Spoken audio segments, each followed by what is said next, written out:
Kung bibigyan ko kayo ng 3 minuto para mahalin ang isang lugar, saan kayo pupunta? San nga ba? Alabat Quezon! Ano? Tara! Isang isla sa pagitan ng karagatang Pasipiko at Lamon Bay. Sabi nila, ang Alabat ay isang isla, pero para sa amin, tahanan ito. Isang lugar na may kwento sa bawat alon, bundok, talon at ngiti sa bawat naninirahan dito. Isang munting paraiso sa puso ng Quezon Province na naghihintay na matuklasan. Mabuhay! Welcome to Alabat Quezon! Sakay na po kayo.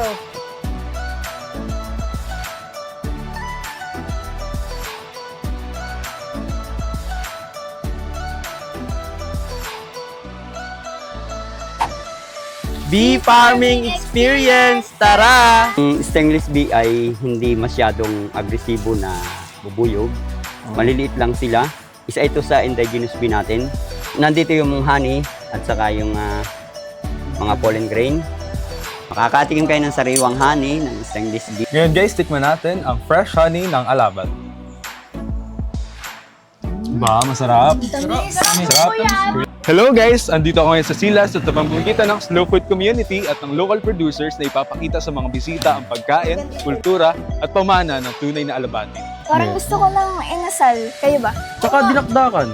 Tsaka yung ano nga yun? Sinantulan! Yun! Ate Sinantulan. Kain na! Sarap pala nito. Yan ang sinantur sa labat. Sarap. Hi guys! So nandito kami ngayon sa Villanorte at ngayon iaakyatin natin ang lighthouse! Hello guys! Andito kami ngayon sa Kabila Beach. Tara na! Sarap. Ay kaya, gusto niyo ba na chips? Uy, paborito ko yan! Pengi! Sarap. Sarap nga oh. Sarap. Thank you! Tama ng buyog!